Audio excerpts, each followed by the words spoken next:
अमोल मिटकरींचं रुग्णालयात sting operation, आरोग्य केंद्रात अवैध गर्भपात होत असल्याचा आरोप, अकोल्यातील हिवरखेड आरोग्य केंद्रातील प्रकार। मुंबईत 7 डिसेंबरला जैन समाजाचा मोर्चा, दादरचा कबूतरखाना सुरू करण्याची मागणी, जैन मुनी निलेश चंद्र महाराजांच्या नेतृत्वात मोर्चा। महापालिका निवडणुकीची लगबग, निवडणूक आयुक्ताची आज पालिका आयुक्तांशी चर्चा। 14 डिसेंबरला मनपा निवडणुकांची घोषणा, हिवाळी अधिवेशन संपताच निवडणुकांची घोषणा होण्याची सूत्रांची माहिती। मुंढवामधील कथित जमीन गैरव्यवहार प्रकरणी आज सुनावणी, दिग्विजय पाटील हजर राहणार का याकडे लक्ष, पार्थ पवारांच्या अमेडिया कंपनीची बाजू मांडणार 10 वकिलांची टीम। खारगे समितीला मुदतवाढ मिळाल्यानं दमानिया आक्रमक, मुदतवाढ का मिळाली दमानियांचा सवाल, प्राथमिक अहवालात 7 डिसेंबरला सादर करण्याची मागणी।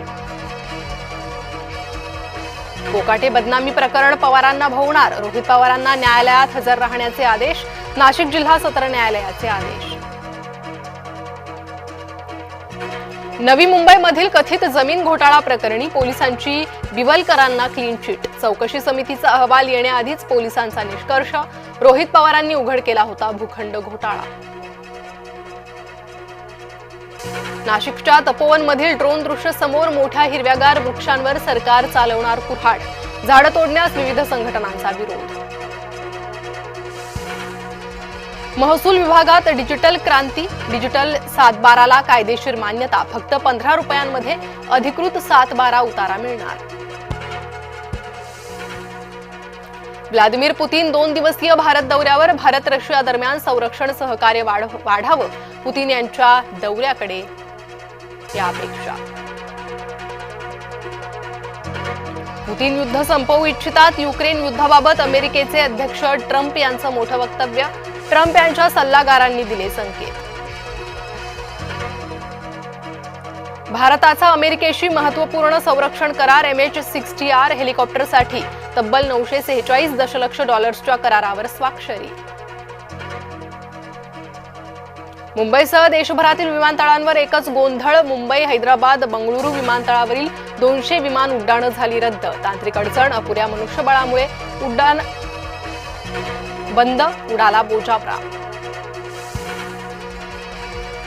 छत्तीसगडमध्ये चकमकीत 12 नक्षलवाद्यांचा खात्मा करण्यात यश, मात्र DRGचे 3 जवान शहीद। सदानंद दातेंना केंद्रीय सेवेतून मुक्त करण्यासाठी महायुतीचं पत्र, महाराष्ट्राचे पोलीस महासंचालक होण्याचा दातेंचा मार्ग मोकळा। नंदुरबारमध्ये जामिया शिक्षण संस्थेवर ईडीची कारवाई, जामिया ट्रस्टला परदेशातून मिळाला 406 कोटींचा निधी, 9 लाखांची रोकड, डिजिटल यंत्रणा आणि कागदपत्र जप्त। रेल्वे मंत्री अश्विनी वैष्णव यांची नव्या रेल्वे मार्गाची घोषणा, धार्मिक, औद्योगिक, शैक्षणिक क्षेत्र येणार एकत्र, प्रस्तावित पुणे नाशिक मार्ग अहिल्यानगर शिर्डी मार्गेच जाणार।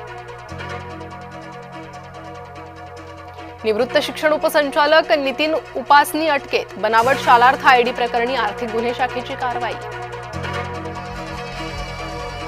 पोलीस भरतीला अर्ज करण्यासाठी मुदतवाढ, इच्छुकांना 7 डिसेंबरपर्यंत अर्ज करता येणार, महाराष्ट्र पोलीस दलात 15,631 पदांसाठी भरती सुरू।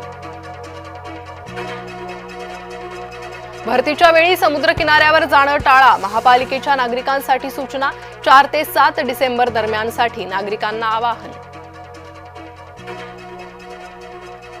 संपूर्ण देशभरात दत्त जयंतीचा उत्साह, नरसोबाची वाडी, गणगापूर, अक्कलकोटमध्ये भाविकांची मांदियाळी, दत्त मंदिरात दर्शनासाठी पहाटेपासूनच भक्तांच्या रांगा। ओंकार हत्तीला नैसर्गिक अधिवासातच ठेवणार, उच्चाधिकार समितीनं कायम ठेवला निर्णय, वनताराला मोठा झटका। दक्षिण आफ्रिकेचा भारतावर 4 विकेट्सनं ऐतिहासिक विजय, मार्क्रमचं निर्णायक शतक, मालिकेत 1-1 अशी बरोबरी।